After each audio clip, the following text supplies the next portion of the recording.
What is up, guys? Welcome back to another video. Today we are going to be checking out Australian culture shock. 10 weird things about life in Australia. But this is going to be a big shock for me since I really have no clue of anything about Australia. Like, I'm from Europe. Like, this is going to be really shocking for me. I can feel it. So yeah, let's get on with it. Let's see what we got. Don't forget, guys, like the video, subscribe to the channel. We are getting close to 1K subs. Highly appreciate if you do help out support the channel. And yeah, let's get on with it. Let's see what we got, guys. What's going on, guys? I'm Pete from Aussie English. Welcome to this episode today where I'm going to be talking about culture shock in Australia. Let's get into it. Let's check it out.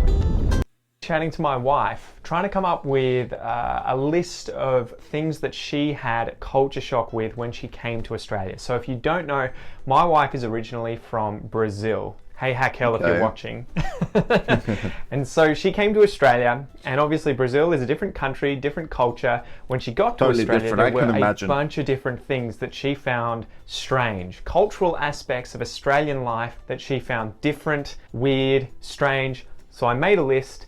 And now let's go through 10 of those things, okay? And let me know in the comments below if you found them weird as well. For sure, I'm going to find a lot of weird things. Cars are incredibly cheap secondhand in Australia. How cheap, cars in Australia are actually really expensive when they're new, at least as far as I know, comparatively speaking, especially if you get into luxury cars like European luxury cars like Mercedes, BMW, and Audi. In Australia, we used to have the Ford and Holden manufacturers here building the cars in Australia. They no longer do that. Okay. When they did that, though, the government put tax on any cars that were luxury cars more than $60,000. And so you'll find that a lot of these cars from overseas that are luxury cars, especially those from Europe, will be very expensive compared to other places in the world. She also found that second-hand cars were incredibly cheap.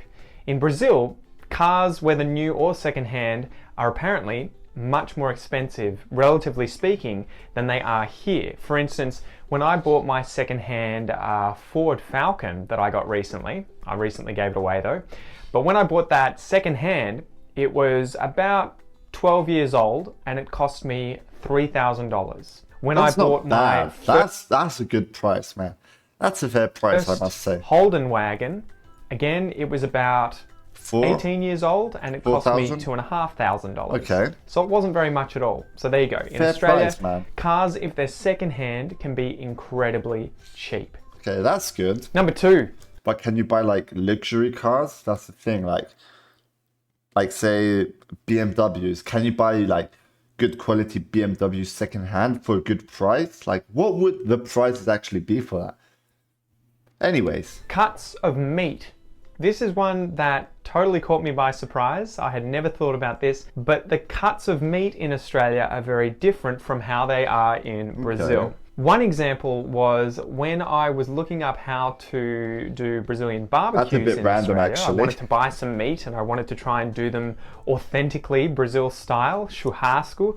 I tried to get the cut of meat for picanha. Picanha is a style of Brazilian barbecue where they buy the rump part of the beef, like from the bull, right? Okay. And they put salt on it. There's fat on the beef, and they do it on a barbecue. I tried to go and get this, and I couldn't find it anywhere. I couldn't find the picanha cut of meat at any different butchers that I went to. So I had to specifically ask them to get the entire part of the cow that they normally chop up into different cuts and remove that part for me to then use. Wow. Because actually for them, they would chop it up and use it as porterhouse steaks, which were cut through that slice of meat, usually like this, as opposed to taking out the whole section, the rump section, and using that instead. Okay. So I had no idea that the cuts of meat in Australia are very different from those in Brazil. And if you want to get the certain cuts of meat that you want to use from other cultures, other countries, you might have to go and specifically ask a butcher to cut them for you. Number 3, toilet paper. Toilet paper. So I was aware that toilet paper isn't a universal thing when I went to Southeast Asia for the first time. I went to Indonesia, where some of the motels and hotels would have toilet paper because I guess they were used to foreigners from the West coming to Indonesia. But a lot of the time they had a hole in the ground and a bucket of water that you would use to wash yourself. Makes sense, but in Australia we use toilet paper.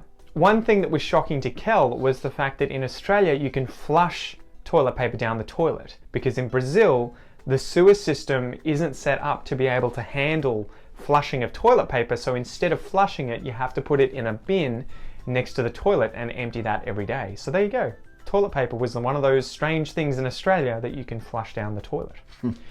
Number 4. Flushing toilet paper down like the toilet. That's a shock for me because where I'm currently living in Cyprus, for those of you who don't know, I'm half British, half Cypriot. But man, like, even in the UK, even in Cyprus, we do not flush toilet paper like down the toilets. I mean, as mentioned here, the sewage systems aren't designed for that sort of stuff. So, yeah. 4. Coffee culture shock. in Australia. Any of you guys who have come to Australia and spent a significant amount of time in some of the big cities in particular, like Sydney and Melbourne, will know that we are mental. We are crazy about our coffee. We take that stuff seriously. Yeah. There are probably Good, hundreds of cafes in the CBDs of Sydney and Melbourne alone. The quality of the beans that are used. Before we get started, I just want to mention this coffee. I don't think many people know what this is. It's like a Cypriot sort of coffee, Greek. It's called frappe. Like this thing here. This thing here is like just, you put coffee, you add the sugar, you add this much milk, you mix it in the mixer. I add half milk, half water, like up to here, water, and then the rest milk. And bro, it's pretty good. Let me know if you've tried this before. The variety of different coffees that you can get and the artisanry that is used, the skill with which people are trained up to make the coffee is pretty much as good as it ever gets anywhere in the world. At least I'm told, right? I used to work in a cafe and that was one of the things they prided themselves most on, the quality of their coffee. So it may be a shock when you come to Australia. I love coffee, the coffee is very, very good. Not everywhere, but in a lot of places. Probably not very good if you go to Starbucks, because that's American style. Starbucks sucks in Australia. They have their own way of doing coffee. Number 5, barbecues at camping grounds and at the beach. Wow, that must be fun, bro. Greetings all. In Australia, I used to go camping all the time, several times a year with my parents. We would go to places in the bush, forests, national parks, places like Wilson's Promontory in Victoria. Every time you go to those places, there tend to be places where you can barbecue food, you can cook food. Quite often they have gas. You might have to put some money in there to be able to use the gas. So they have Maybe the gas you have to bring your own fuel for the barbecue. There might be some places, campsites, where you have to make the fire yourself. But pretty much every campsite you go to will have some kind of barbecue for you to cook food. And it's the same for a lot of beaches that have tourist spots where people come in large numbers and they want to have food. So there's barbecues everywhere. Crazy. This was something that Kel found really strange. Cool. And it wasn't the cultural norm in Brazil for you to go to camping grounds or to beaches and find places to just barbecue your own food. If you wanted to do that, you'd have to bring your own. BYO Barbie. In Australia, you don't have to. Number 6. Wow. And this is one that Brazilians always tell me whenever I meet them. Our second-hand culture in Australia is different from... second-hand stuff. That's me as well. I don't mind of second-hand stuff. It's a person's thoughts. I mean, everyone has their own opinion about second-hand things, but for me, it's all right, Brazil, probably elsewhere in the world as well. So what happens if I have a couch in my house that I don't want anymore? I'm just gonna eat some chocolate, excuse me. I don't just throw it out. I don't just give it away to friends, although, you could do that if you wanted. Quite often what will be done is it'll be taken outside. Okay, like me, for clothing, if clothes don't fit me anymore because sometimes I get too big, I lose weight because I go to the gym, I stop again. I mean, I just give all my clothes to friends or family. That's what I do with my secondhand clothes.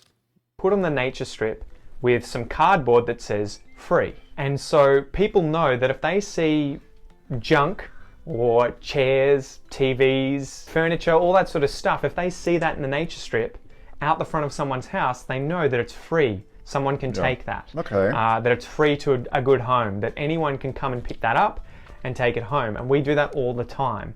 A lot of the stuff that we have in our house is either bought secondhand online through places like Gumtree or Facebook, or we've seen it on the side of the road and thought, we don't want to waste that, we want to use it, so let's just bring it home and use it. So that's something you'll notice in Australia quite a lot. When you drive around the streets, there'll be furniture on nature strips, there'll be secondhand stuff, and it's free to be picked up. Number 7. I like the idea of that. Drinking water from the tap.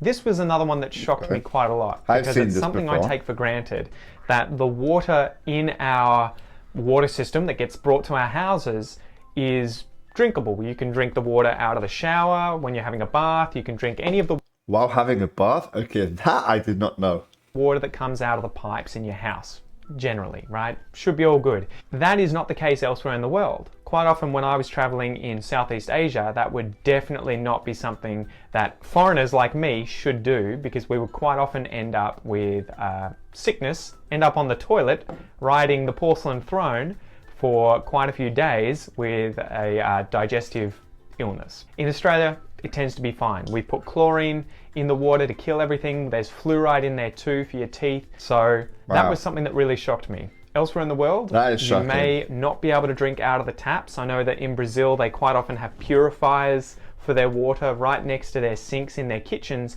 In Australia, you won't see those things. There may be purifiers on the taps themselves, or people may have some kind of equipment in the fridge, you know, a jug that purifies the water. Okay. But generally, anywhere in Australia that has flowing water that comes out of taps, it's fine to drink, unless it says I'll remember that. Number 8. Before we continue, I'm just going to go fill up my water. See you in a second. And we're back. So, let's continue. 8. And I'm totally guilty of this. Leaving things unlocked. So we live in Ocean Grove, which is a seaside town down the coast, about an hour and a half away from Melbourne. And quite often, I leave the doors unlocked in the house. I leave my car unlocked. It tends to be a very safe place. There's very little robbery, there's very little criminality taking place in Ocean Grove. Most places in Australia tend to be pretty safe, and you won't see things like massive locks on doors, grills protecting windows and doors, and people leaving their cars and their houses unlocked. Don't get me wrong, I definitely lock it from time to time when I'm going away or I'm going out for a long period of time and no one's at home. Thing. But this was something that my wife Kel from Brazil found very strange, that you would just leave doors open, or, you know... It's good that you can actually trust, like, leaving things unlocked, but still, I would not leave anything unlocked, just in case. You never know, man. You would go to bed and have the gauze doors shut at night, which could just be opened to let air in. She would find that very strange that they would not be locked. And also that you wouldn't lock your car. Number 9, walking the streets at night. So when I met my wife, I was living in Melbourne, in North Melbourne, and quite often I would be busy during the day studying, and then I would go to the gym, I would go and do jiu-jitsu, I would come home, and at maybe 10 or 11 o'clock at night, I would go for a run, or I'd go for a walk, listen to a podcast, and just walk around the streets. Okay. I would walk through some of the parks, like Royal Park or Princes Park, and I'd be like, you know, it's not a problem. That was a massive no-no for Kel. That was something that she would never, ever, ever do, because in Brazil, it's relatively unsafe to walk around by yourself at night, especially in places like parks where there's no light. So that was something that kind of shocked me as well. I was like, well, you know, it's Australia. It's pretty safe here. You can sort of walk around anywhere and it's, you know, you're fine. Obviously, we have our own fair share of crime, and sometimes bad things do happen to people, but usually you can walk around at night, especially in somewhere like a CBD, you know, a city like Melbourne or Sydney, and you're perfectly safe. So that was something that she found very strange. Okay, that was a big culture shock for her when she found out that I would sometimes go for a walk around midnight throughout Melbourne, throughout the parks, with music in my ears or listening to a podcast, you know, for an hour or so, and it was no big deal. But yeah, there you go. Number There you 10, go guys, then. the very last Wow. one for this episode in Australia is that there is very little rubbish or No littering littering. That's in good. Australia compared. It's good to have your country clean, bro. Like littering, I mean, that's a big no for me as well. Like, just if you're like driving and going somewhere and you have nowhere to throw your litter, don't just throw it out your window. That's another thing I actually see a lot of people doing. You could just leave it in your car, and when you make a stop, just throw it away. You know, it's that easy.